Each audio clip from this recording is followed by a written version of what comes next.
સમગ્ર ગુજરાતમાં વરસાદી માહોલની વચ્ચે પ્રકૃતિની ગોદમાં ખીલી ઉઠતો જૂનાગઢનું દાતાર આકર્ષણનું કેન્દ્ર બન્યું છે।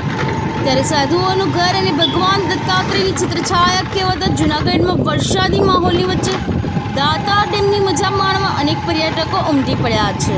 ત્યારે વિસ્તારમાં વાત કરીએ તો હાલ દાતાર ડેમ પાસે આવેલ વિસ્તાર પણ તળાવમાં ફેરવાઈને વધુ આકર્ષિત બની ગયેલ જોવા મળી રહ્યું છે।